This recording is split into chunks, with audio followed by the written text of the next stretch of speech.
Hello, Nancy. Hello, Christina. Hi. How are you? I'm well. How are you? I'm Do you like good. do you like my exciting backdrop of nothing? Sometimes nothing is better than a big old mess. That's what it was. That's what it is. Well, look. Ah, oh, books. I love books. Because we just moved and the bookshelf, I didn't have the peg things. Mike, I'm just putting it on the floor. Otherwise, It's it looked like fine. my head was in a box. No, this is good, actually. I almost kind of like just all white back there. Yeah, it works. It's How are fine. you? I'm good. I'm good. Some days are better than others. I hear you. I went through this thing yesterday. You might have seen a post I put where I said basically don't compare yourself to others, Yeah. because I feel like I do fall into this trap sometimes of, oh, everybody else is doing so great. They're making like all this money and they look so great and they're all skinny and they're having, they don't ever get a pimple. And I'm like, okay, this is Instagram. Everybody looks good on Instagram. Everybody's reality show. That's it. Yeah. And so I almost want to sometimes just post a picture of myself, like when I get a pimple or without a filter or something like Right. that, just to be like, why are we all doing this? Why do we all have to be perfect on here? There's no value in perfection. Right? I have this discussion with my daughter all the time. Oh, but everybody's got it all together. No, they don't post. They No, don't. they don't post the really crappy days. But then you get the other people who bring it to the other extreme and they're like a hot mess and they're posting, how their boyfriend beat them up yesterday. I mean, not that like that's a terrible thing, but there are some things I think maybe need to be private. I agree. And like when you're going to rant, why don't you rant to a close friend who knows you and understands your heart? But like to get this angry, all this just toxicity all over the. Yeah. Yeah. And I wanted to bring this up later, but I there's something you say that think in my head all the time. And it's when you say, stop shooting on yourself. Yeah. Because it's so true. I Yeah. constantly think, oh, I should have done this. I should have done that. I should be more like that person or whatever. And it's really kind of toxic. It is, and it is absolutely, that's the thing. It's like absolutely changeable. It's just like you got to practice. Yeah. You can, I mean, practicing makes so much difference, and then you just automatically have different thoughts about it. But it just takes practice, like anything. Well, another one I thought of, which you might have said this. I don't think I've heard you say this, but you might have, is not only should you not shit on yourself, but I don't want other people shitting on me. No, absolutely. Because Like that's a real thing. it's a real thing. Like I don't know that people understand the power of words, really. I mean, it's astounding to me as a parent, the difference it makes the words you choose when you speak to your children. And I use that example because it's very powerful. You're molding their humanity. And I choose very carefully and when you're always like, well, you should have done, and what do you think? Is that what you're going to wear? Why aren't you more like I mean, people don't know what an effect that has on another human. I know it does, because the implication there is that you're doing something wrong. Right. And Right. some of these things, a lot of these things, it's just someone else's opinion. Yes. But we internalize it and then think, oh, well, maybe they're right. And so all of those, when you go to, well, maybe they're right, and oh, maybe I should be making more money, or maybe I should be skinnier. It's like, how about I get to be just exactly as I am? Isn't that great? Like you can just as easily say that to yourself. Yeah, well, actually what I posted yesterday was, there's people doing better than you, whatever that means. Yeah. But there are people doing worse, also, whatever that means, because I don't want to pass judgment on somebody else and where they are in their development. You're where you're supposed to be. You're where you're supposed to be. That's what I try to tell myself. Yeah. And every time now I fuck something up, I now automatically think, I just don't know it yet, but that's the way it was supposed to go for some reason, which I will figure out eventually. Used to be, oh, just hating on myself, and how could you do that? You're so stupid, and no, I was probably supposed to do that. And I'm a singer, so I remember years ago I was singing with a band, and I got into that thing where I was comparing myself to all these other singers. And the guitarist that was working with me at the time said, Nancy, there will always be someone who sings better than you, and you'll always sing better than somebody else. But no one will sing exactly like you ever. That's And true. I'll never forgot it. I never forgot it. And it applies to everything. No one's you, so you are unique. Like, it's like when you think about it that way, it kind of changes your context, it changes your perspective. Yeah, it does. And you know what I think too sometimes is like Bob Dylan is a terrible singer.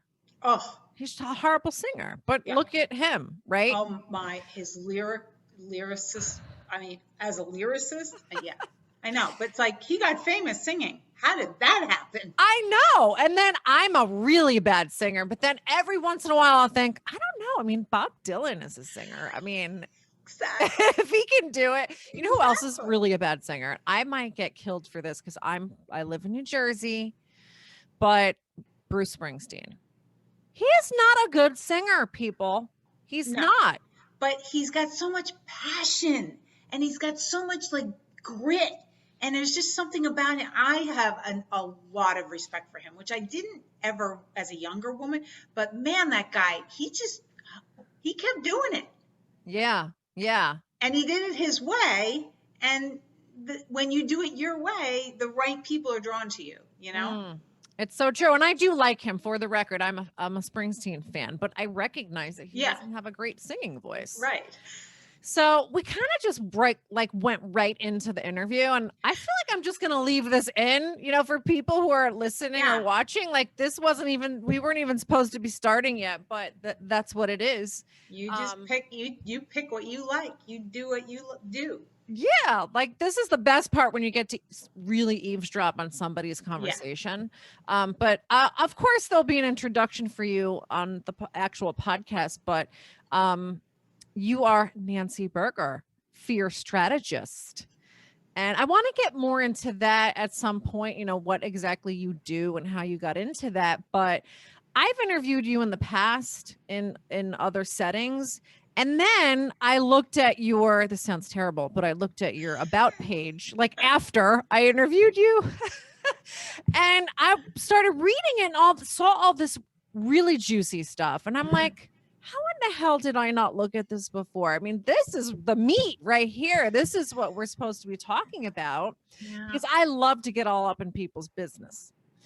Well, wake up call. That's a pretty apropos, right? Yeah, I mean, and you had sounds like way more than one wake up call. And just to give people some of the highlights, you got a DWI in your life.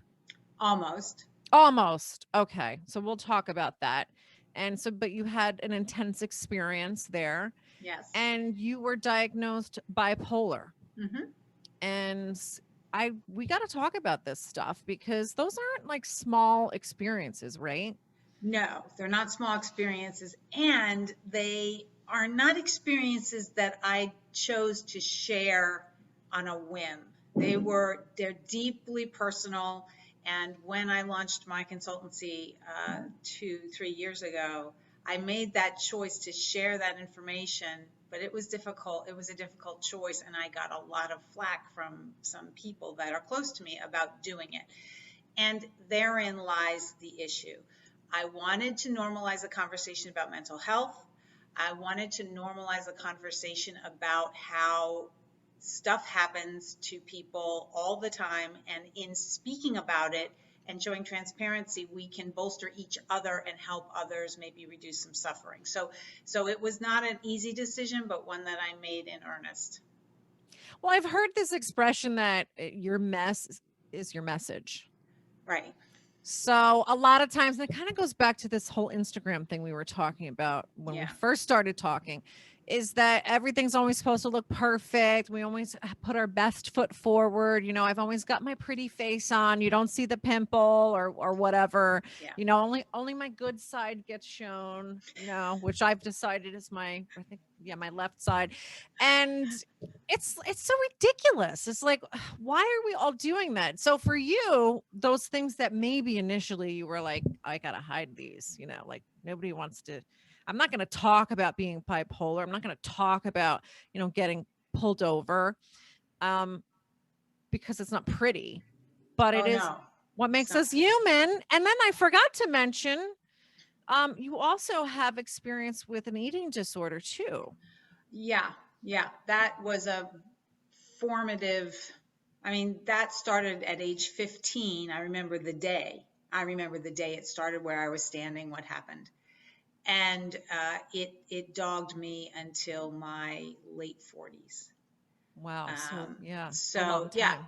yeah, and those are tough. You know, eating disorders are tough to treat, and the longer you have them, the tougher they are. Um, but again, it was just, I was so immersed in fear about so many things that I think it fueled the disorder. And but ultimately, I did the work and stuck with it and was able to absolutely cure it. I mean, it's gone, So and I tell me about never. that moment. Tell us about that. It wasn't a moment so much as it was an iterative process with a really, really talented, skilled therapist who specialized in eating disorders. So, you know, and you know, was with, I'm still with her and was with her for almost 12 years, at least a decade before I started to see change. And there were days when I said, this is just never going to work. I'm never going to feel comfortable in my skin. I'm never going to feel excited to eat or happy about having a full stomach or enjoy food. I'm just not going to. And I remember just, she said, you're doing the work, keep doing the work. You're doing the work, keep doing the work. And I did. And there were days I just thought I wanted to give up, but I did. But I wasn't on a single track. So it's important to understand that this was also the therapist treating me for bipolar disorder. There was a confluence of things that happened in my life that got me to a place where I was ready to look all of my fear-based thinking in the face. And that's when real change happened. And that's why I do this work, because it's that important. Once you understand how you're wired and how these fear-based thoughts are so woven into your fabric, then that's when change happened. So things started to click. Like, I started to understand my brain, you know, function. I understood my chemistry a little bit better. I really dug in and learned, you know, what the eating disorder was really about, because it's never about food or about looking good in a pair of jeans. It's about much more than that. So I started to look at all of this together, and uh, and I made headway. And then suddenly I started to feel less and less intimidated by myself. I was more comfortable in my skin. I was happy to wear clothes that fit instead of hiding, you know. So it's just little thing, but it's almost like when you ride a bike. You're learning to ride a bike. You're on the bike with the training wheels, and you're sure you're never going to be able to take them off. And it's like when you take the training wheels off and all of a sudden you're flying down the street and you're like, how is this happening? Because little shifts were happening all along. You just didn't know it because you kept rocking back and forth on those wheels, right? It's kind of like that. Yeah. Well, I want to go back even further because you said that you can remember that there was a moment for you when I don't want to, you know, take your words. I'm not repeating them exactly as you said them, but there was this moment when you not realized you had an eating disorder, or like when did it start? Because you just referenced that early Yeah, on. I was 15 years old. I was living in Europe.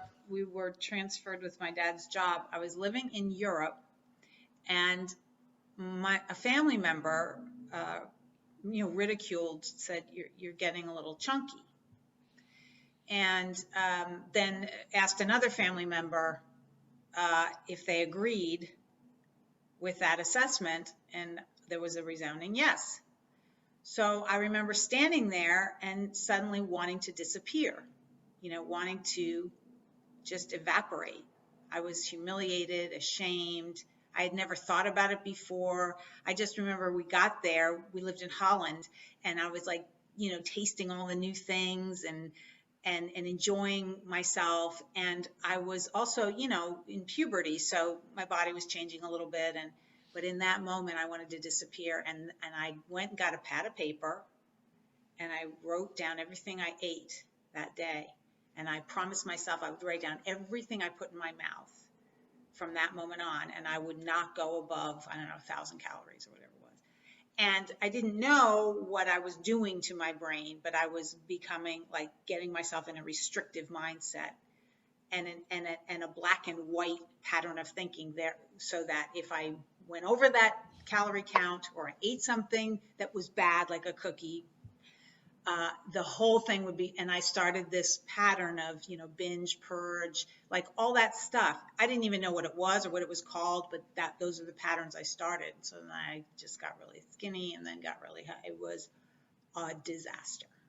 So And it I'm was like that for years and years and years and years, through college, through getting married, through having babies.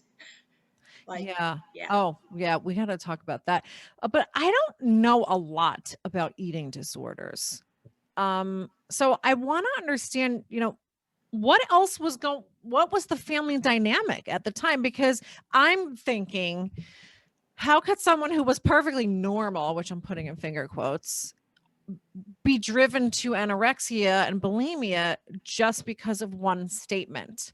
I mean, were you in an environment that was loving and warm and encouraging and nurturing and all of that, or were there other things that were going on there too? Yeah, it is not a straightforward kind of calculus. So yes, I was in a loving family.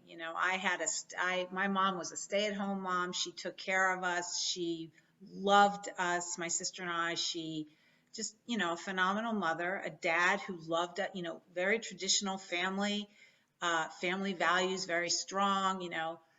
Now, having said that, we all come into the world with our own sort of our soul as it is, and the way we sort of filter the world is unique to us, right? So my parents were strict, and very extremely loving, but certain there was a focus on aesthetic, there was a focus on physical beauty, which was generationally appropriate. I mean, my mom, grew up in the 40s and 30s, right? So she was that was my toolbox, right? You're pretty. That you want to keep that, you want to be pretty, and it's not to say she didn't encourage me. I went to college, I had a career in finance, she was proud of my accomplishments, but she really did focus on that. So I don't blame anybody, because I correlated, right, success with mom being happy with that I have small clothes. It's not mom's fault. This is how I interpreted and digested our dynamic. And I took it to a level that was very unhealthy for me. And my sister, I don't know if it had the same effect on my sister, but she, I didn't really talk about it with her, and I was ashamed of how I felt about it, so I kept it to myself. And that's a little bit of a recipe for disaster, because when you're ashamed, you just carry that around and you just want to medicate yourself. And what do you medicate yourself with when you're 15? Food. I didn't, Yeah. Yeah. So was this something that just kind of happened, like, literally almost immediately? I mean, that's the way it sounded when you explained it. Yeah, it did. It was like a switch flipping for me that moment. And I remember I wrote down pork chop. It's the first thing I remember writing down. I ate a pork chop because it was in the afternoon, and I think I had that for lunch or something, and I wrote it down. And to this day, I can see that yellow paper and that thing. And every day, and I was applauded by my mom. She was like, because it was discipline, and then I started running, and I was really, and she really thought that was commendable, which then, right, it cemented the whole pattern. But the problem with that is it's not sustainable, right? So when you get super hungry, which when you're an active young teenager, you do, and then you eat, I felt guilty. And then the guilt would turn into shame, which turned into depression. And I didn't know at the time that I had wild mood swings. My bipolar was diagnosed at age 40. I didn't know it.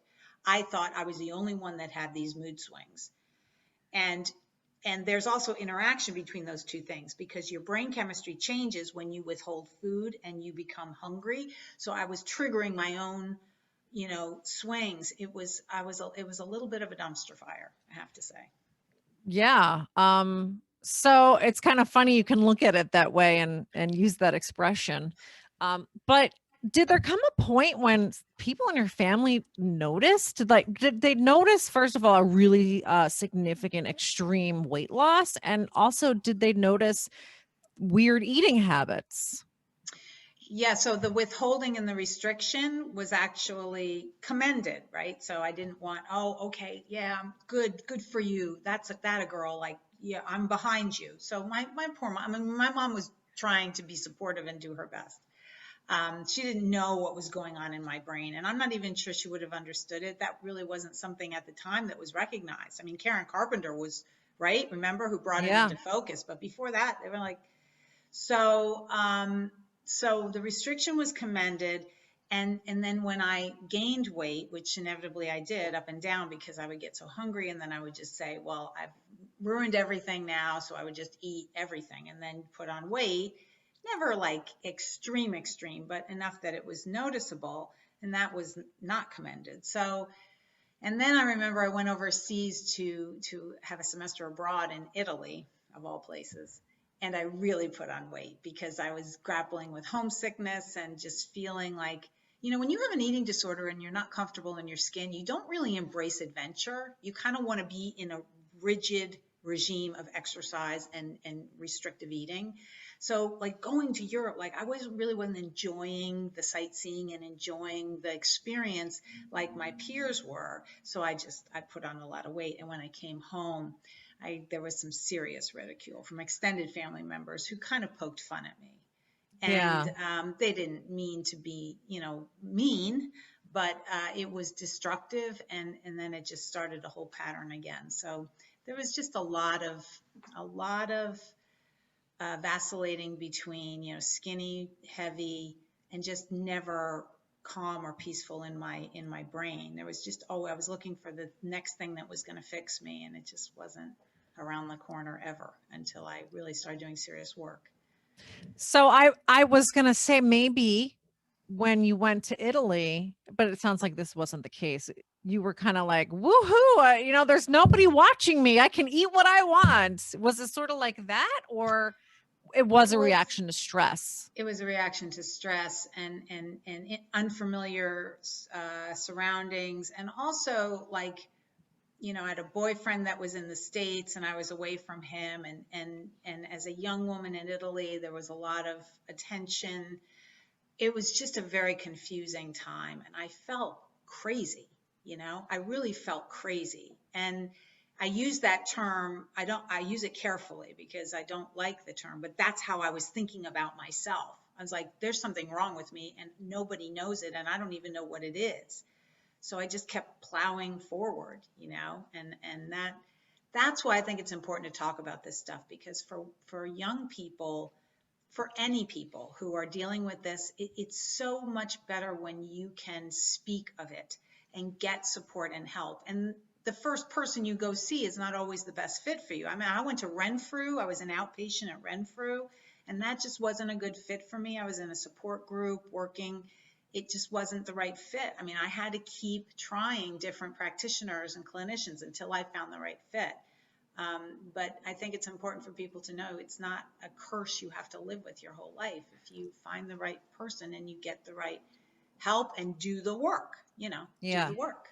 Well, it's really interesting. It's interesting to me, probably because I spend a lot of time observing and thinking about my own relationship with food, which for me is not to restrict myself.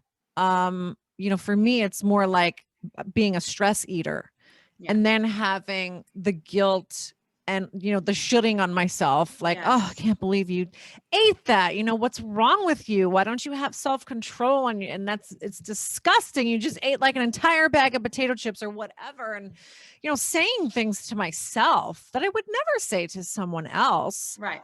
I think about my 7-year-old goddaughter.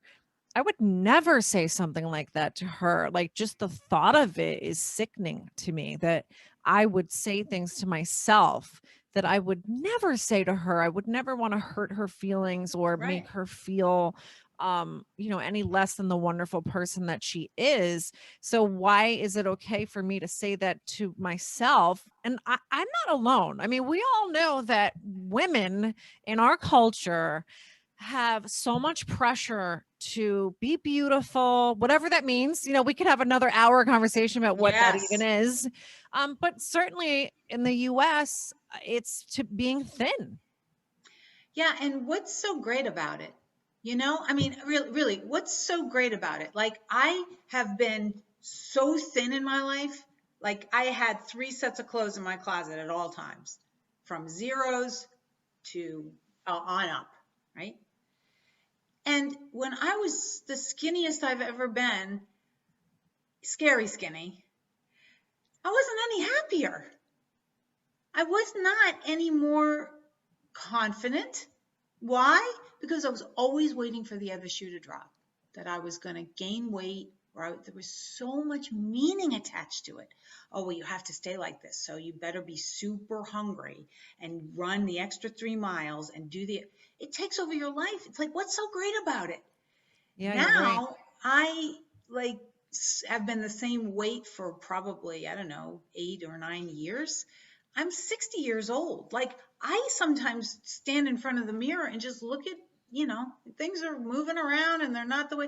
And I just talk to I say, I'm so grateful for this body that is working well, that is healthy, that is still moving around and enjoying life. And I'm so grateful for you. I actually like talk to myself, but it's important. Like, and another thing, Christina, is like when you were talking about, stress eating and how we do this stuff. Mindfulness is has been a very important part of my healing.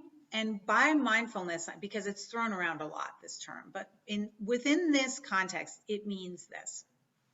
When I'm eating food, I don't do anything else when I'm eating it. And I think about the food in my body and what it's doing. Even if it's a bowl of potato chips or like 3 cookies or whatever it is, or like, at Easter time, there's certain chocolates that I just eat them, and I think about them in my body. And I tell this to my daughter, who's very conscious about what she eats. And since she was little, I was very careful about I did not want to pass this down to her. So I said, there's foods that are really super healthy for your body, and there's foods that are more healthy for your soul. And when you eat a food that you feel might not be as healthy for your body, know that it's really healthy for your soul. It's not a good, bad thing. It's just how it kind of works. And when I'm eating an extra, half a bar of chocolate, I just feel it like feeding my soul. And that mindfulness really helped me get over this black and white binary thinking about good foods, bad foods. It's just like, no. Yeah, I'm so glad we're talking about this. It's very timely for me because I mentioned my goddaughter, and I had her last weekend, and all she wanted to eat was McDonald's and ice cream and all the junk food, but she doesn't want to eat her chicken and broccoli.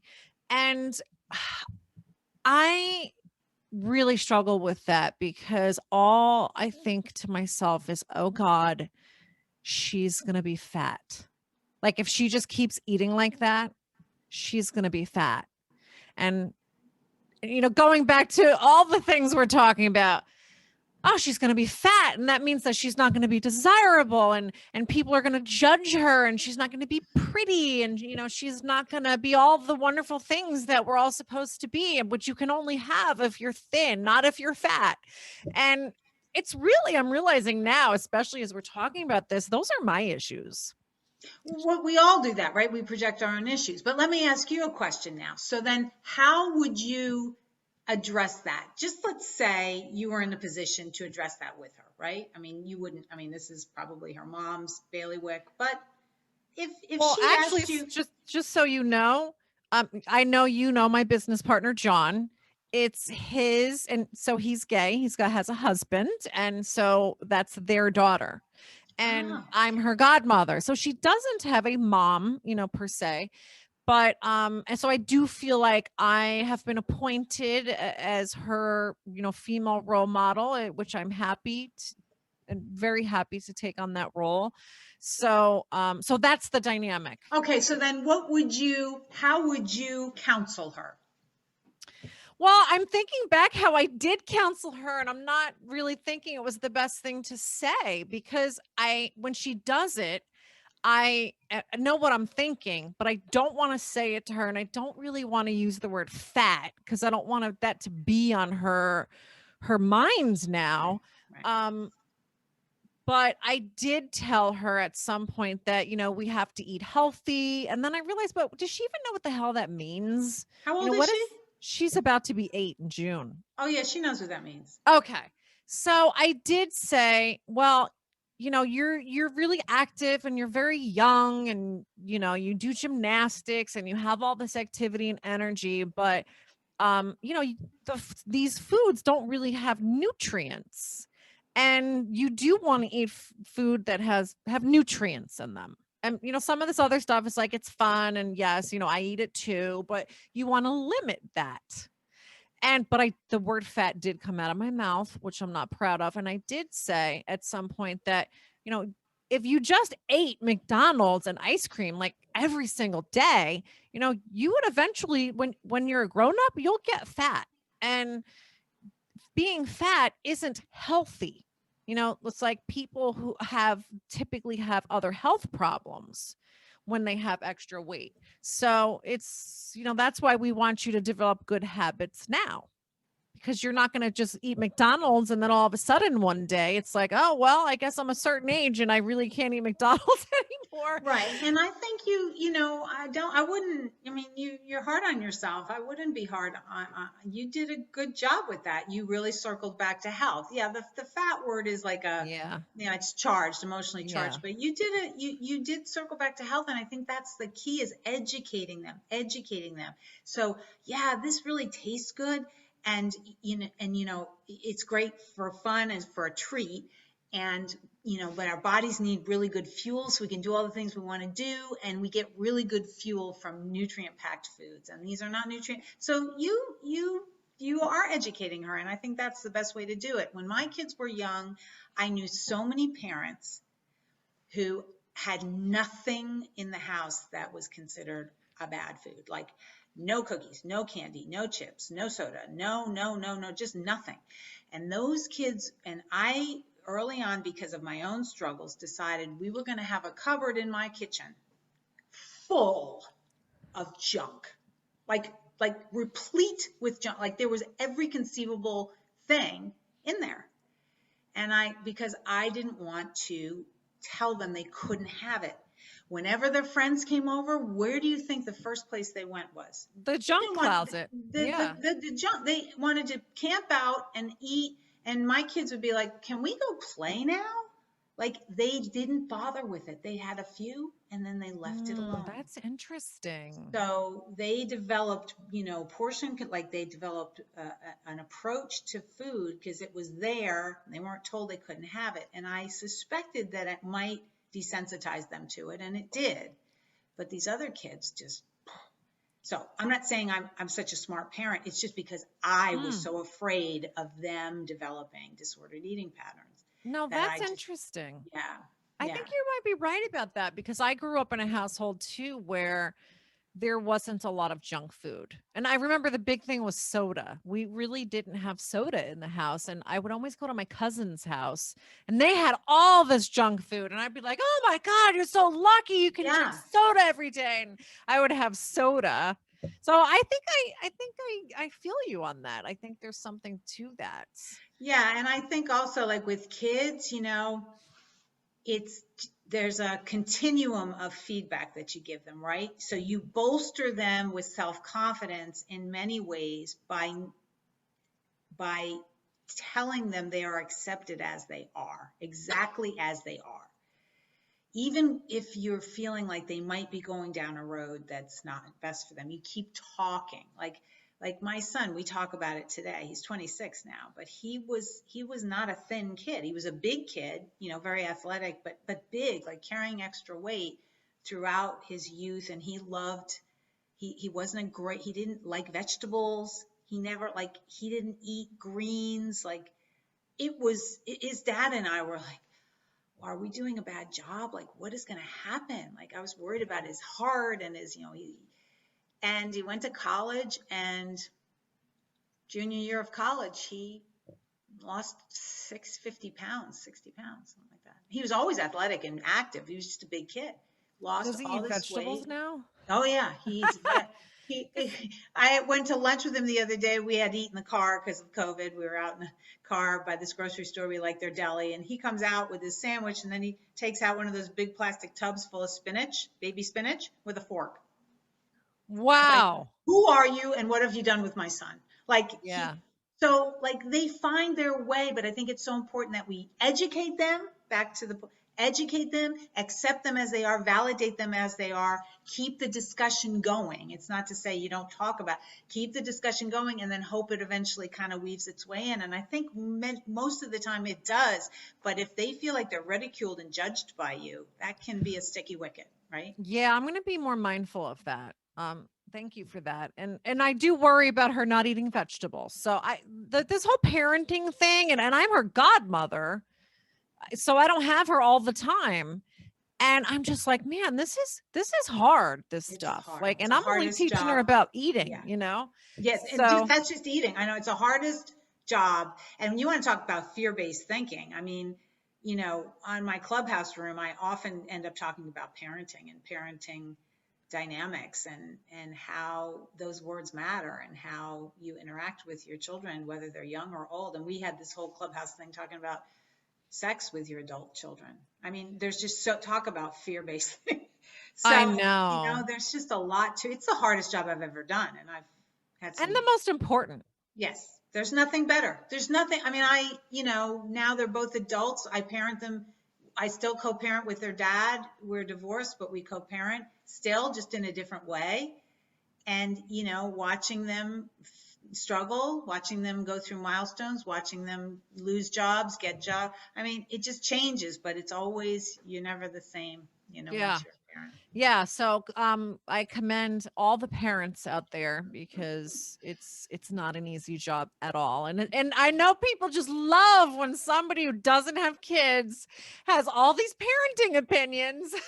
But I give everybody credit because it's just knowing what to do and when to do it and what to say and all of that. I mean, it's just impossible. You just can't. Nobody's It's, gonna it's know. a journey for sure.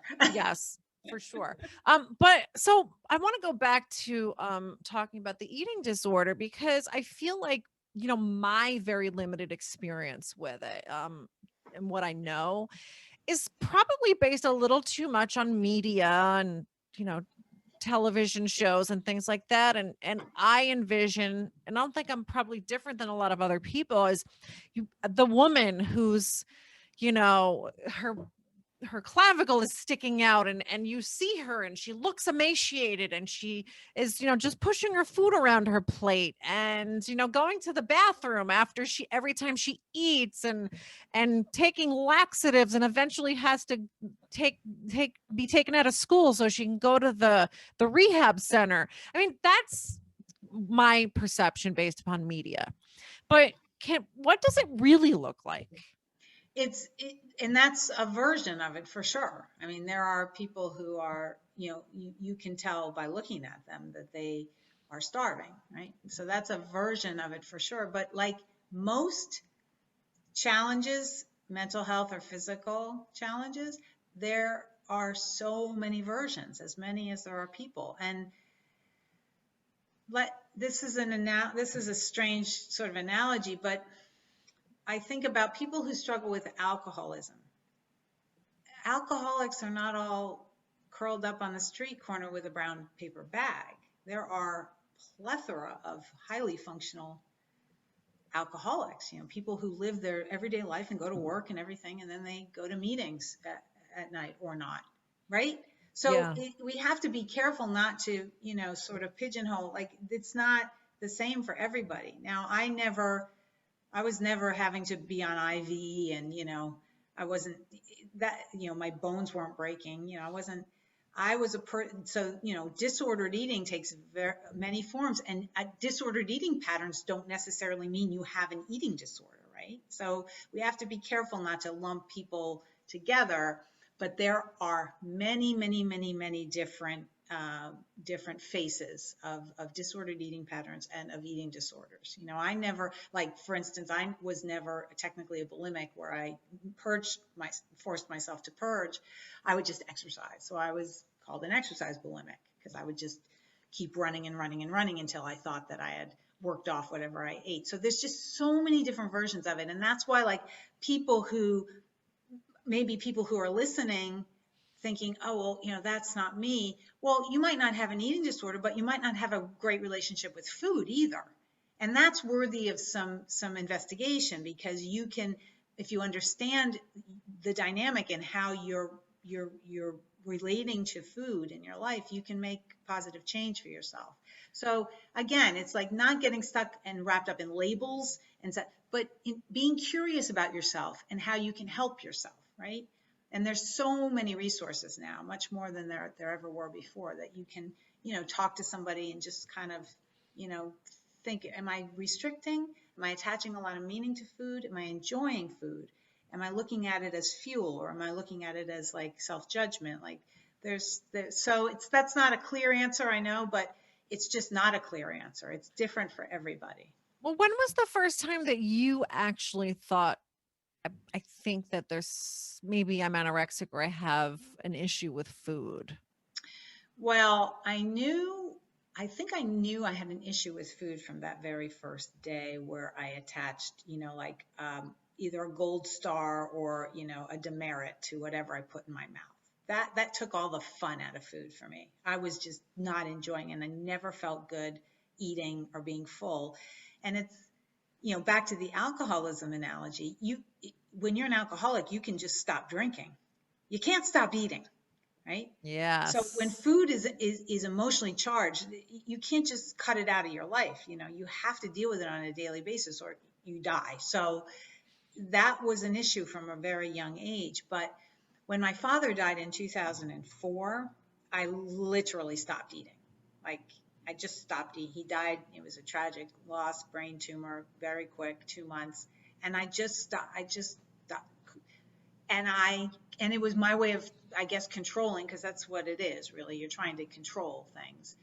And I just got so thin that it was, and I didn't even feel like I looked thin, but people were saying to me, like, I went to the dentist and he said, are you getting help with this?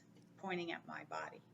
Are you getting help with this? Mm. And I was like, what are you talking about? Like, so, you kind of have blinders on sometimes. You don't even realize it, because again, you're not embodying yourself in a realistic way, right? You're not really thinking about, and in fact, one of the exercises I had to do in this workbook I was working on, I had to sort of stand against a wall and outline myself with a piece of chalk. It's like, you think you're big no matter what you actually are. It's just you're in sort of this, I hate to use the word coma, but you're almost like in this coma vortex where you're not really experiencing life in a real way. It's dysmorphic, right? Body dysmorphia, where you think you look a way you do not look. So it's a complicated thing, and it's something that, if you feel, I would say, to try to strip it down for listeners, if you feel like you attach more meaning to what you put in your mouth than maybe is you would think is typical, or if you're not enjoying that part of, like, if every time you sit down to eat a meal it's anxiety provoking, and it deserves a little attention. Doesn't mean you have an eating disorder. It doesn't even necessarily mean you have any kind of disordered eating patterns, but it is a dynamic in your brain that deserves some attention and care. That's what I would say. Yeah, I mean, we all deserve to eat without anxiety. Yes. Yeah. Yes. and like enjoy being full. Like, oh, now my body is fueled and I can do my day, or I can, or this has just been a knockout meal for done, whether or not it fuels my body in a great way. It just knocked me out. It's so good. It's so amazing. Aren't I? Can you do that now? I can do that now. I do that Oh, now well, good. regularly. Yeah. That's nice. Um, but then I want to talk about the bipolar diagnosis because I can't imagine that um the two things were totally unrelated. Like, do you think that there was some overlap? I do. Okay. I do. So when were you diagnosed with bipolar? I think you said not until you were 40. Yeah. Yeah. That's I incredible to me because I always thought that mental illness portrayed or presented itself very early in your 20s. That's always been my perception. Yeah, and I think I struggled with this as a young girl, which may have triggered some of the disordered eating patterns because when you experience bipolar symptoms, you can get very elevated, and in those elevated times, those times of mania or hypomania, whatever, you're not really hungry. So then that fuels that part, and then you restrict, and then you get into that pattern, and then when you dip into a depressive episode, then you may eat more. Or so I think the two did kind of fuel each other. But when I was young, I just didn't know. I thought everybody had that experience, and I remember thinking when I went into college, well, thinking about career and getting a job, well, what do people do on those days when they get like that? Like, I just assumed everybody was like that and they just dealt with it better. Like, I just didn't know because there was nothing, it wasn't something that was talked about. I Yeah. certainly wouldn't talk to my family about it. I was ashamed that I felt this way. And at that time in the 70s and 80s, mental health challenges were definitely more stigmatized, right? We have ways to go still, but they were much more stigmatized. So I didn't talk about it. And then I, figured, I got a job, started working in finance, worked on Wall Street, and I just figured I'd keep moving forward in my life and it would eventually go away. All of it would go away because I would be happy. And it didn't. Then I got married and I thought that would fix, everything. And that didn't. And, and I had a loving, marriage, and then I had children. And it was just like I kept propelling forward in my life, just thinking, but I wasn't really looking at myself. And again, that's what brought me to this work.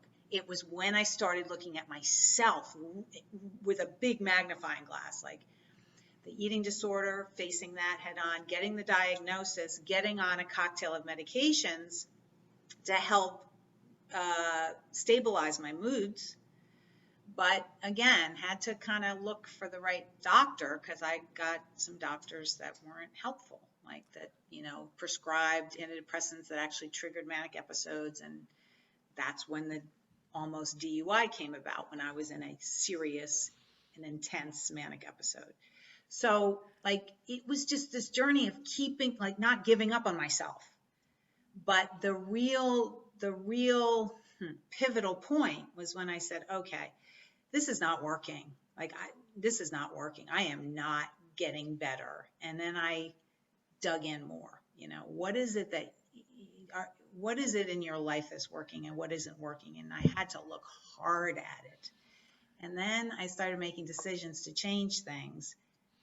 Now, I was on psychotropic meds for 17 years. I am off of them, all of them. I am on no medication to manage my bipolar. I am medication free, which is astounding. It took me 2 years to get off of them. I had to titrate very carefully. But now, and that's when I said, wow, okay, so this is possible. And if it's possible for me, it's possible for other people. Imagine if I can shave off some of that suffering, 30 years eating disorder, right? 20 years bipolar diagnosis, 17 years psychotropic meds. If I can shave off some of that time for other people, wouldn't that be great? And I'm not Yeah. a therapist, but I think that people can get power, be empowered by another person's story, right? Yeah, yeah. And I would tell people definitely learn more about that. I don't want anybody who's bipolar going, oh, I'm going to stop taking my No, meds. Nancy did it. you cannot stop. Yeah, it has to be under the care of a doctor. And as I said, it took me 2 years of titration. So you have to be very careful. And you hear these stories all too often of people that are on meds and then they just stop taking them. And it's many times it's because they don't have consistent clinical care, right? They're not going every week to they just take the pills, get the prescription, and then don't go back to the doctor. So you have to take responsibility for your mental health for sure. Well, when did you get the bipolar diagnosis and what was going on that led up to that? I was having a lot of mood swings and a lot of weight fluctuation. And it was later that I realized and discovered through the care that I have now that those weight fluctuations were triggering major changes in brain chemistry that were triggering manic episodes, right? So now I know that if I get below a certain weight, the tendency is that I'm going to get manic. And it took the care of a really talented, therapist to track that, and give me guardrails about, well, you can only weigh yourself once a month, and and if it gets below this weight, we have to start eating avocados. Like she really took the reins and said, this is how it's going to go. And I started to learn how my body was working. So a lot of this is science, and I'm not trying to make it sound like it's this woohoo, like all of a sudden something magical happened to me. I was grinding it out for Yeah. year after year after year.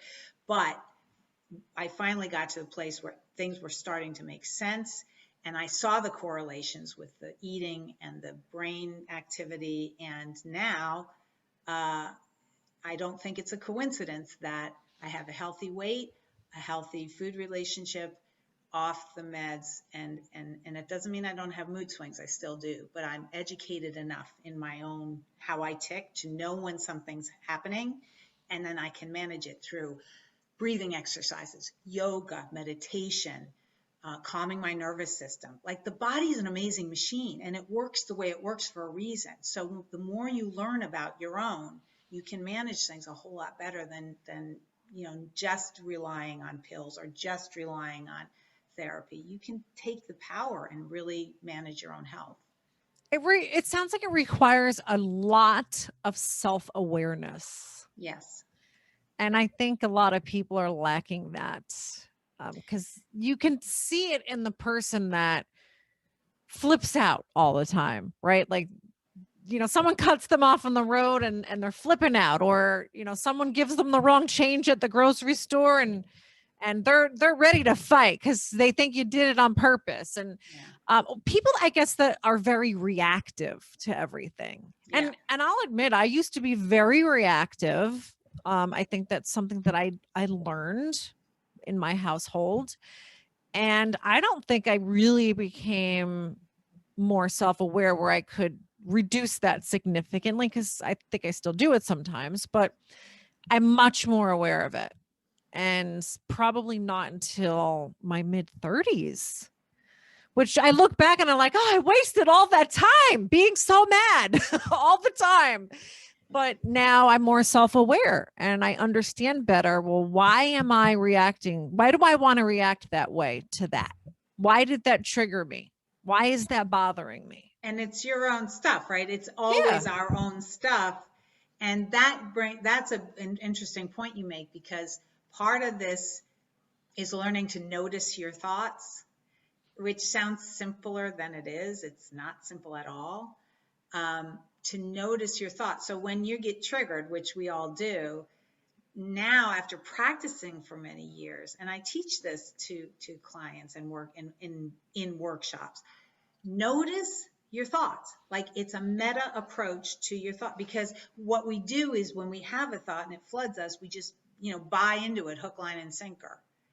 But when you can step aside and notice it, then you can make correlations between your own programming and that reaction. And that's powerful, because let me give a quick example. Like I when when an authority figure would tell me to do something, I would get extremely defensive and sometimes offensive. And I started to like unravel, like go back to my early imprinting and first family dynamics and how how that might have come about, and made some important connections that then allowed me to, oh, I'm doing that thing that I do. I'm feeling that thing in my stomach that happens when somebody tells me what to do.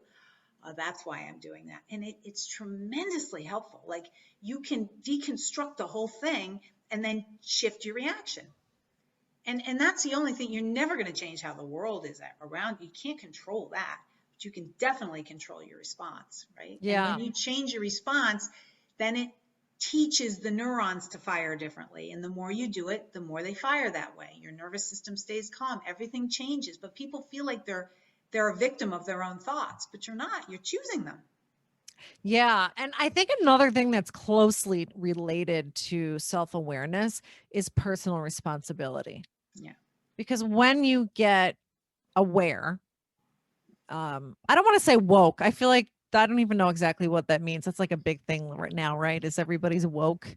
When you get woke about yourself, I think then you can start to really take responsibility for what you're thinking, how you're reacting to things. Because it would be really easy for me to say, "Oh, that guy cut me off on the highway. That's why I'm acting like a lunatic." Right? Which you and I both know is ridiculous. Like somebody else did not make me start acting like a lunatic by cutting me off. And you start to pay more attention to those things. And then I think you naturally start to take responsibility for, okay, well, how am I going to react to this situation now? Well, who's the person that I want to be in the world? Do I want to be the person that flips Right. out at the grocery store or not? Right. And like, what stories are you telling yourself? It all comes back to the stories all Yeah. the time. Like, think about the last time you had a sticky conversation with somebody and you were sitting and talking and they were reacting or saying something that offended you, say. You're writing a story about that. Oh, they mean this and they're thinking that and they're judging me, and it's all narrative. Now, you may have history with that person that supports that narrative to a degree, but it's still narrative. Imagine if you approached every situation like that without writing stories and you absolutely stuck 150% to the facts. And this is another strategy that I teach and is so helpful to people. Fact versus fiction. And I teach this little trick, like an exercise to practice. When you're in the car driving, I don't know if I've told you this before, but this really works. You're in the car driving and somebody cuts you off and you get really enraged. You're writing a story. Like, you may not even realize it, but you've pictured them. You're writing this narrative about why they're doing it and what kind of person they are, depending what bumper stickers they have, and you're profiling them. So actively write a different story. I tried this during the election because and somebody cut me off, certain kind of bumper sticker, certain kind of like optics. And I wrote it and I was like, oh my God, Nancy, you were writing it. So I wrote a different story. This person, oh my gosh, they have a stomach bug and they are in a bad situation right now and are gunning it for home and are so afraid that they're going to have an accident. And I'm serious. I made this whole story. My nervous system calmed down. I felt so much empathy for this person. I backed off. I let them in. I took my time. Everything slowed down. I was amazed at how effective this was. I teach this in every workshop I do now, and people are like, oh my God, that really worked. Like, because we don't even realize we're writing these stories, but we're It's just true. projecting and predicting and making all this stuff up. Stick to the Yeah. facts. It's true. And I think I have heard you share that before. And it's interesting because I would say to my viewers, if your initial reaction to that is, well, we don't know if they're, have to go use the bathroom. And Right. why would we just assume that? Right. But you also don't know that they're just an asshole either. Right. So you're assuming that. That's right. But you have as much of a chance statistically of being right on either side of that. You know what I mean? Any Yes. story has the same chance of being correct. Because you Yes. don't know that person in that car. Yeah. Either way, it's just a story. So there's so many questions in my head right now, but I want to get to, everything, like the big stuff, the big rocks in your life.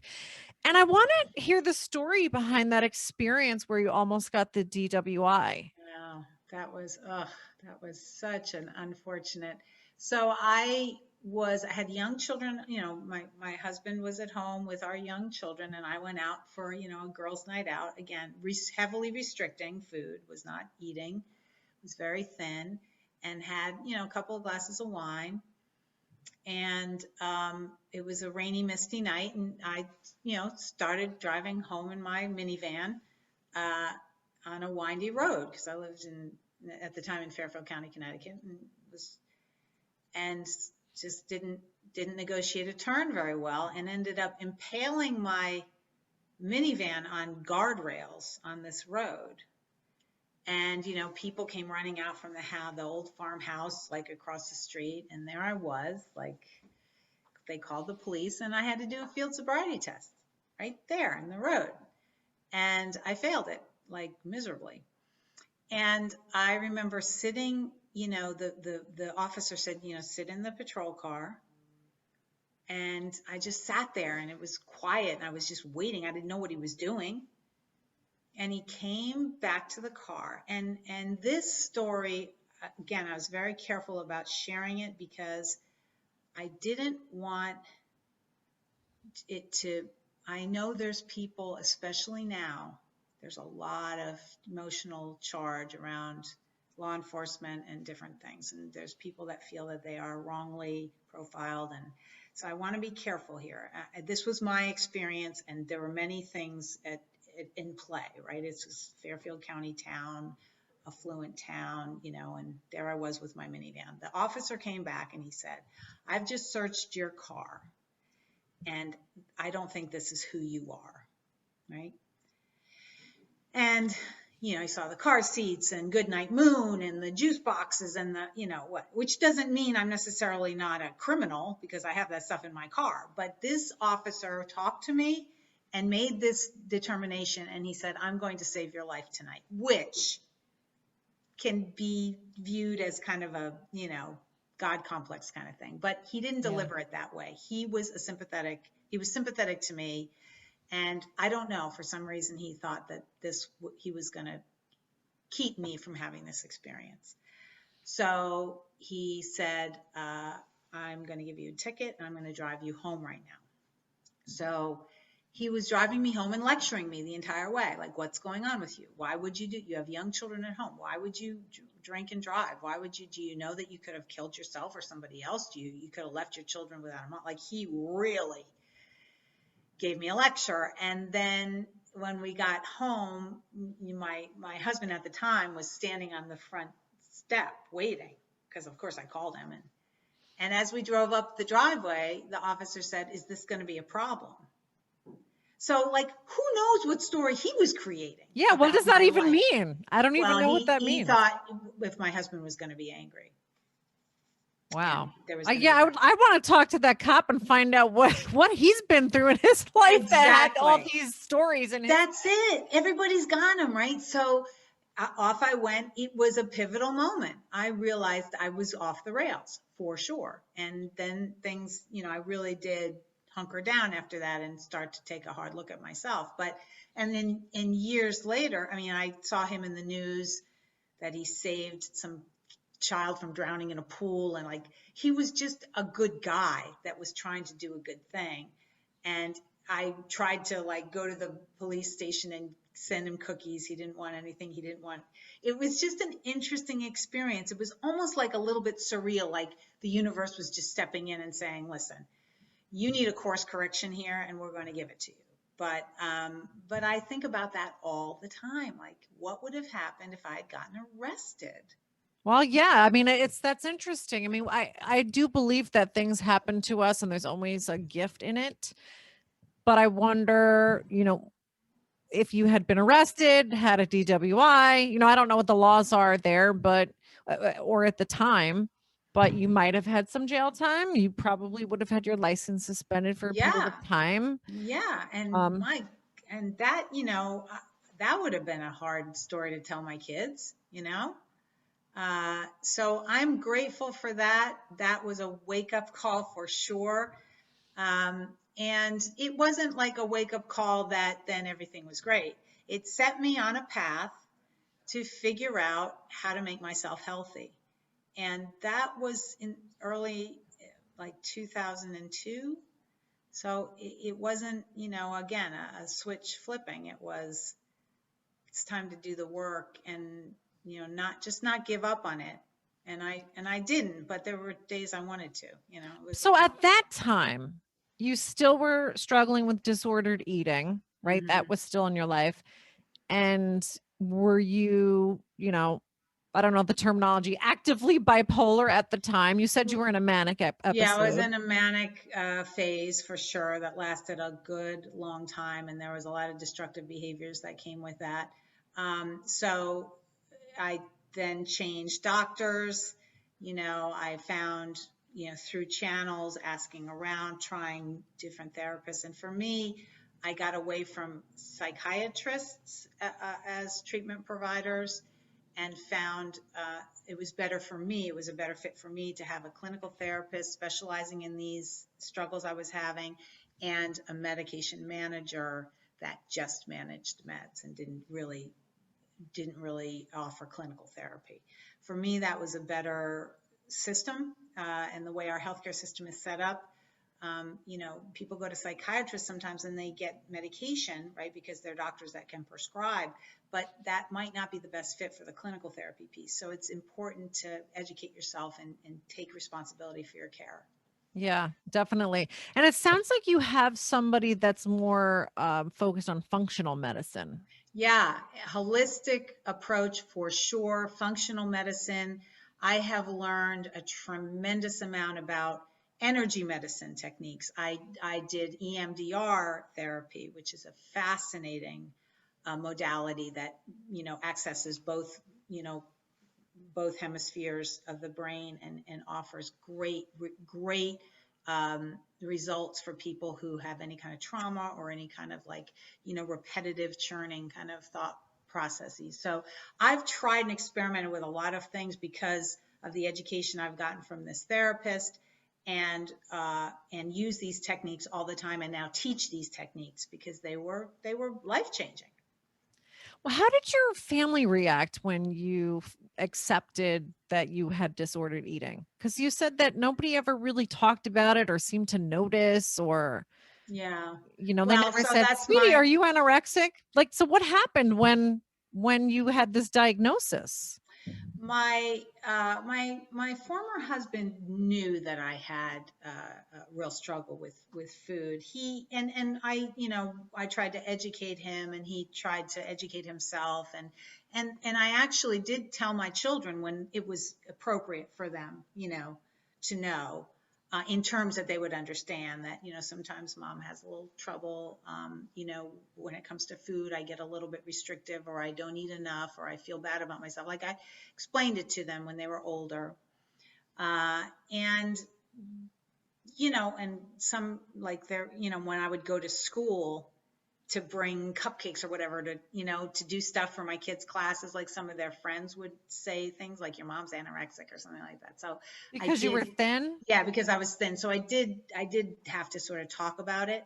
But I was, at the time, I my son had special needs, and my former husband and I were really trying to manage that journey. So there was an awful lot going on in the house that we were trying to manage. So I didn't highlight that very much. I just said, oh, I'm in a little bit of a funk right now, but it's going to be better, and I'm working on it, and mom's getting help and all that. So I didn't want to, make too big an issue of it. But as they got older, I did explain more to them. And now that they're adults, they know the whole story.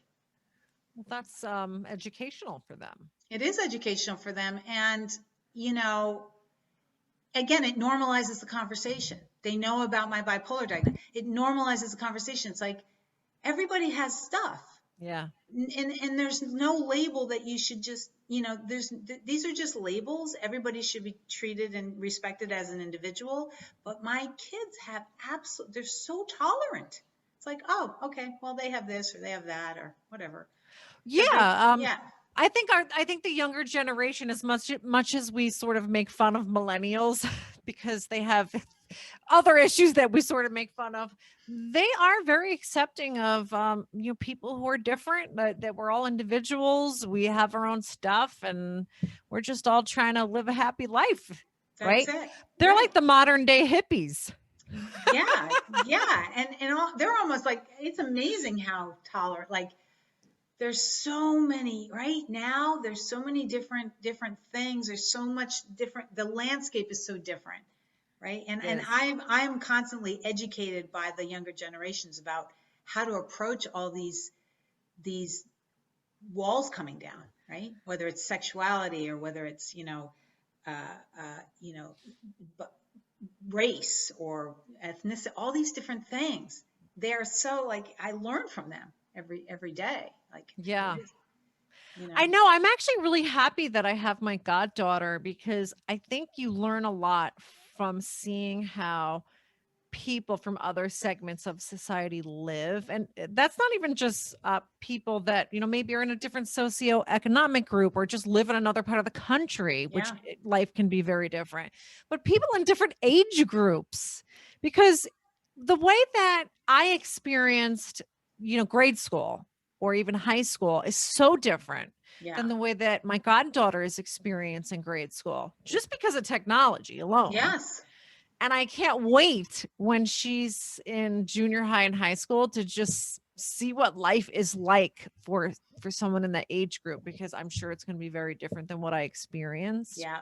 But I do want to know, and you decide, like, obviously how much detail you want to talk about, but has your family been, you had sort of suggested that your family didn't love that you were being so public about all these things.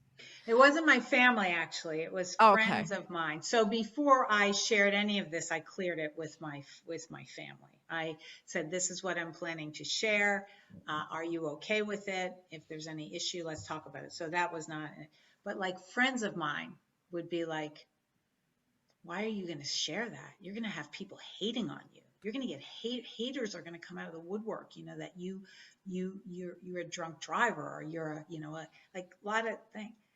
And I was like, wow, you have this is triggering to you for some reason. Like, there's either, and I appreciated, the attempt to protect me or whatever it was. Like, I tried to just, but ultimately I was just fascinated by how it brought out everybody's stuff.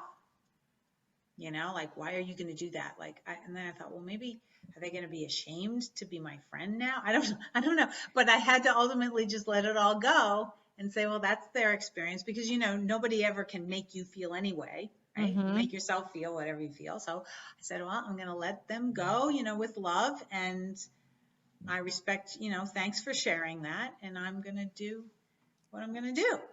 So, it was a kind of an interesting thing. A few days before the launch of my website, I had a little bit of anxiety, but then I just kept talking to myself and saying, well, you were very careful and chose your words carefully. And the whole point of this is to make people feel less alone and Mm, make people feel the humanity, the human connection here.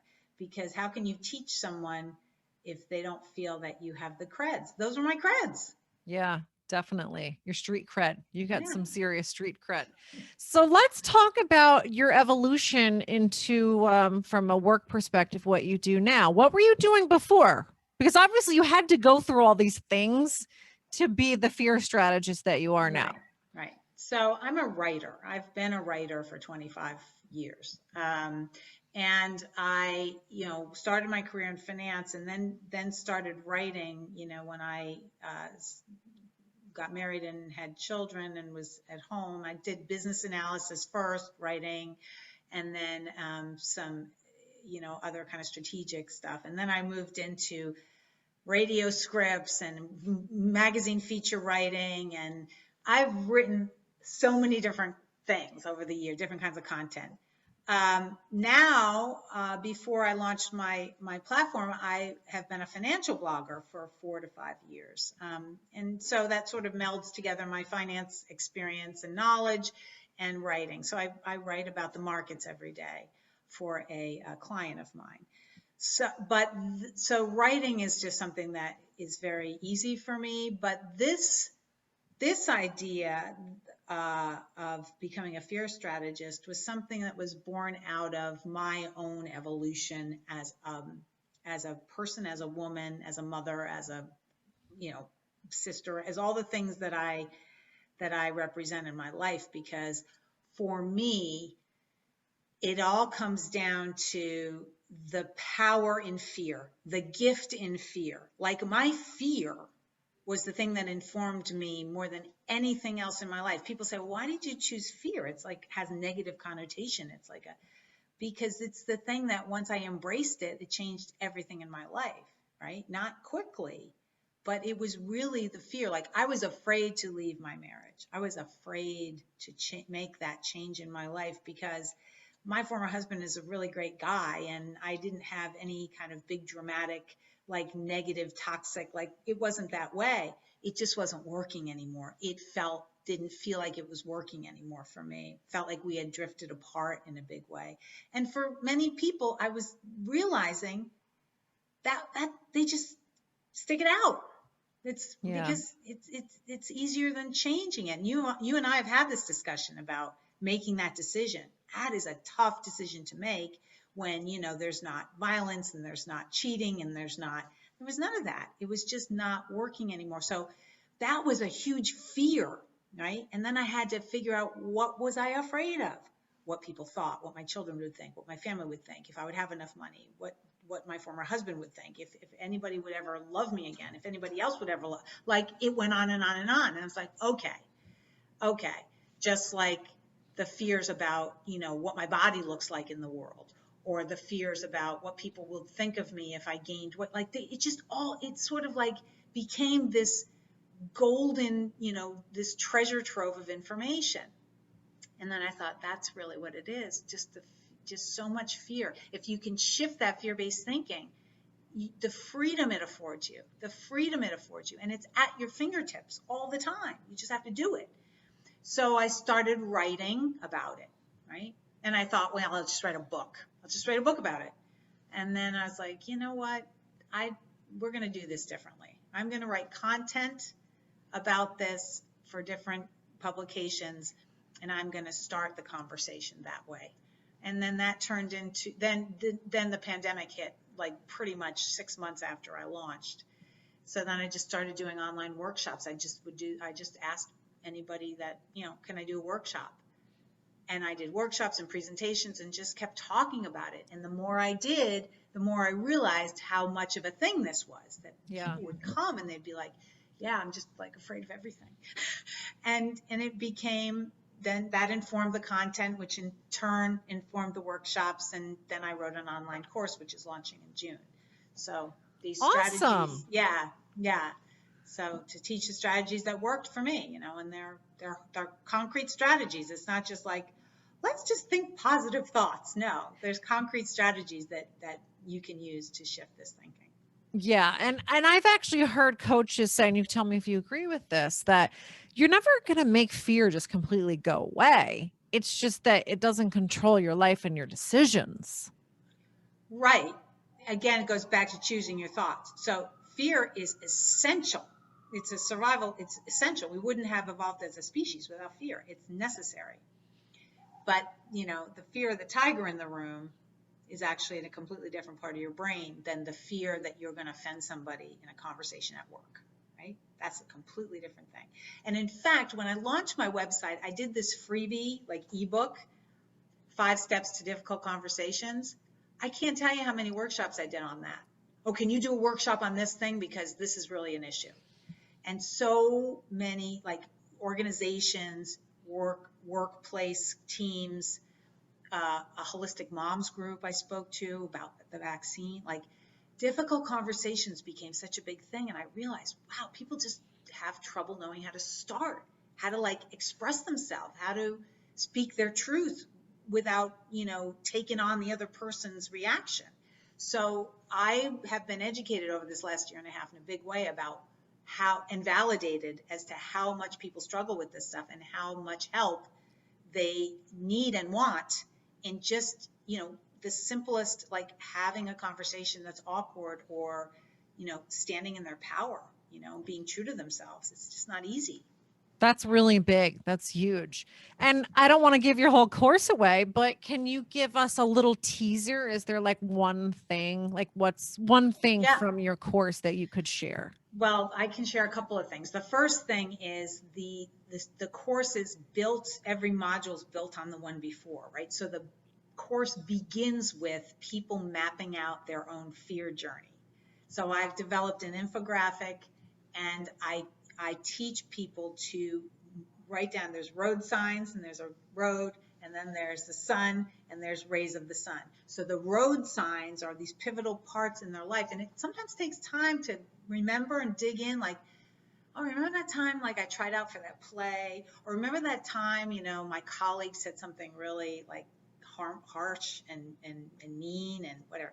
These things, some are little, some are big, but they map out sort of your road signs, and then there's areas in your life to work on, and that's the sort of the cornerstone of the course. We work on that, and then one of the strategies I teach, which is particularly powerful and effective, is called a fear to want strategy. So I have the students or the workshop participants, clients, write down the fear-based thought on an index card, pile of index cards. Write down your fear-based thoughts. I'm never going to get a job that, supports my family, or I'm never going to find a partner, or whatever it is. And then on the flip side of that, you write a want. So how would you reword that into a want? I'm afraid. So the fear might be, I'm afraid to tell my partner, I think our relationship is suffering. Flip side, I want to create a relationship with my partner that's loving, respectful. What does that do? Like, what's the point? Well, it neuroscientifically completely shifts your brain chemistry in that moment, right? You're going from victim mindset, defensive posturing, to offensive posturing and mindset of intention and purpose. It changes your body. It changes your brain. And part of my course is I do presentations on the science of fear, so people understand sort of how fear manifests in the body. And there's very interesting science and research behind it. But this fear to want strategy, people are like, and I did it with a college entrepreneurship class I was speaking to. And these students, like, when they said their want, they were puffed up, leaning in, suddenly more confident. Like, it was really fascinating to watch. So this is a really helpful strategy that people can use and practice, and it shifts their body, and it kind of shifts their whole approach to that thought, whatever it is. I'm going to try that with my goddaughter. So when she says, she'll say, I'm stressed, which I sound so funny coming from a 7-year-old. But if she says, I remember one time in particular, she was talking about some stress that she was feeling in school, and they're using Zoom right now. And she said that she was afraid that when the teacher would call on her, that she didn't know the answer. That's So a what would perfect I say to opportunity. her? So what's her name? Sydney. Sydney. When the teacher calls on you, what do you want to happen? And then she'll say, well, I want to have the right answer. Maybe she'll say that. Mm-hmm. Let's reword the whole thing. Let's say it that way. When the teacher calls on me, I want to have the right answer and be confident in whatever words you would use, whatever would resonate with her. When the teacher calls on me, I want to feel powerful and express myself with whatever it is. And have her say it a couple times and say, how does that feel different? Does that feel different when you say it that way? You'll probably see a physical manifestation of that. Like, that's what I saw in these young students. It was just awesome. Like, But then what if she says, I want to have the right answer, but what if I don't have the right answer? Like, that's where my brain is going. right. But then again, you just keep following the email thread, right? You keep following the string. You say, I want to have the right answer, and I want to do the best I can. And if I don't have the right answer, I want to learn from that so that the next time I remember it. Like, just keep following the thread with positivity. It is just empowering to them. And the more you do it, the more, again, right, she'll get muscle memory on that and keep doing it. Yeah. And probably tell her friends to do it, which would be hysterical. Yes, it would be. She could be the little coach in her class. I'm really interested in the brain chemistry stuff because I've just been learning more and more about that over the past couple of years, and it's really complex. It's complex and it's just fascinating. Like people, many people do understand the difference, but I do spend a little bit of time discerning on the fear piece. The tiger in the room, when people get so anxious and panicked and they can't think straight, that's science, right? There's a tiger in the room. Your amygdala gets activated. Your amygdala are two almond shaped structures on either side of the brainstem. Completely different part of your brain. Nothing activates the cortex, right? When you're in fight or flight, it's amygdala. The cortex is the logic center, right? The reasoning center. That's why is that work that way? Well, think about it. If you stuck your finger on an iron, do you want to weigh your options? No, your cortex shuts down, the amygdala activates, and you pull it back without thinking, right? You can't think when you're in fight or flight. You just don't. So it's an important thing to understand because, people say, well, are you talking about, the fear of heights? No, we're not talking about those kind of fears. I'm talking about the fears that are lodged in the cortex, the things you marinate on, dread, anxiety, stress, what do they think of me? What do I think of myself? Does he love me? Does she love me? Am I going to, all those things, those are cortex logic related fears, not amygdala Yeah. related fears. Well, I'm fascinated by that. Your course sounds really interesting. Who would be the best fit for that? Anybody who feels stuck in fear-based thinking, and so this course is generally applied. So it could be someone who has work, career-based inertia, relationship issues, even parenting. Anybody who feels stuck in thought patterns that don't serve them, or they feel like, why can't I just get out of this, like this cycle of wanting to speak up, not doing it, being afraid, and then feeling bad about myself because I was afraid, and then just living my life the same way when I want to make change and I just don't know how. So it's really powerful for people who want to take the reins and shift their fear-based thinking. It is not for someone who wants a quick fix. I just want to feel great, after 6 easy modules, because each module is a little bit of work and there's, assignments and there's things you have to do, but there's group Zoom calls a month. So there are opportunities to interface with others and with me. So if you feel, kind of like you're sleepwalking a little bit, like you're just a victim of your own thoughts, Yeah. it could be really helpful. It's a process. Yes. And what about people though because when you say fear-based thinking, what if someone doesn't recognize that what they're doing is fear-based thinking? So like what kind of thoughts would someone be thinking that they should maybe Like, recognize as fear-based? yeah, like limiting belief systems, right? I'm not good enough. Imposter syndrome, right? This is all fear-based stuff. I was working with someone who really successful, working in an investment bank, didn't know how to talk to her colleagues who were primarily male, and she was one of the few females in the office. Like, she knew it was fear-based. She knew she was holding herself back. She just didn't know how to start.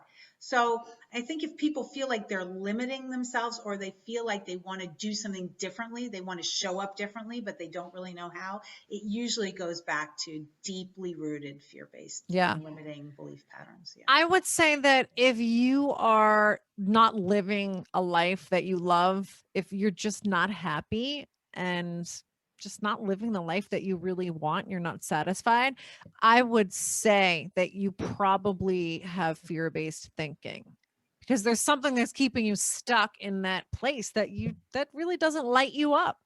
Right, right. And I always I tend to shy away from the word happy only because it's so supercharged with so many things. But yeah, your point is well taken. Like, if what feels wrong, if something feels wrong, then it deserves your attention.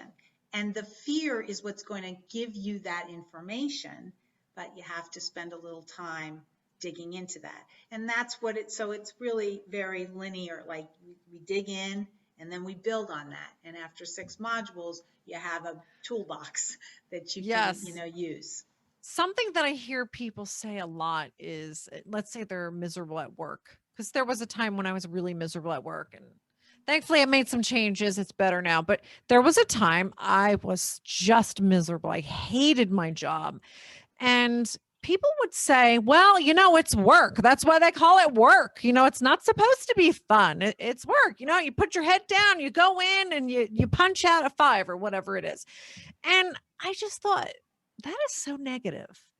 And I think that people who say that, it's almost like they're just convincing themselves. Yes. Like, and I would Yes. say there's some fear going on there. Of course. I want to be careful that it doesn't come off like, being judgmental of people. We all do it. And it's this self-actualization exercise, right? It's like, wait a second. Is that okay? Is that enough? Isn't it equally okay for me to strive for, a fulfilling life that sparks me, right? And how can I do that? Maybe the first step is figuring out how I'm holding myself back, because perception is everything. Perception is reality, right? It's not. Yeah. And then you work from there. But yeah, I don't, when people say things, one of the best tools I've ever learned and that I teach, I think one of the most powerful tools we can teach each other is when people say something or react a certain way, try to be compassionate and understand that it's coming from, they're doing it for a reason, right? They're saying those things for a reason. And that doesn't mean everything's okay that everybody says. But once you look at people that way and say, oh, they must have there's a reason for that, it sort of normalizes things. It's a great equalizer. And then you don't take it on and then become reactive, right? And then just say, I'm on my journey, they're on their journey, and we're going to figure it out. But I want to live a life that's fulfilling and sparks me. And that's okay. And then keep looking for that. But sometimes we need a little help, and we need tools, and we need strategies. Yeah, I'm with you there. Well, thank you, Nancy. I really enjoyed this. This is really fun. I love talking about this stuff with you, and I have not talked about this stuff in depth before. So it was really liberating for me. So thank you. Good. Well, if you ever want to do it again, let me know. I'm, like I say, I always tell people I'm very happy to get in your business and ask you personal questions. Well, if we all did it, imagine, right? With compassion and respect, imagine. So you sound like you're a great godmother, by the way. She's a lucky girl. So, and John's great. I had a nice chat with him, and I'm talking to him today. Yeah. Yeah. So anybody who wants more of Nancy, there's always her course. Good. And I'm going to ask you to tell us where people should look for you. I don't want to use that word should, though. I feel like I shouldn't use that word. But anyway, and you can also head on over to John Knocklinger, my business partner's Instagram page, which is Divorce Shield, where you are going to be a guest on his podcast actually today. Yeah. And that will air soon. And he's going to kill me. I'm forgetting the name of his podcast. I think he's a men's divorce coach, and I think it's called Getting Divorced Without Getting Screwed. So there you go. If you want more of Nancy, and to remind us, where should people look for you? You can find me on my website, Nancy R. Burger, BURGER.com. And you can follow me on across social media. And I'm also on Clubhouse, and I have a room every week on Thursdays called Fear in All Forms. Thursdays at 1:00 Eastern time, right? Yes, ma'am. Yes. Awesome. So check that out. I'll have links to everything in the show notes, and maybe we'll see you again on here, Nancy. Thank you so much, Christina. It was really fun. You're welcome.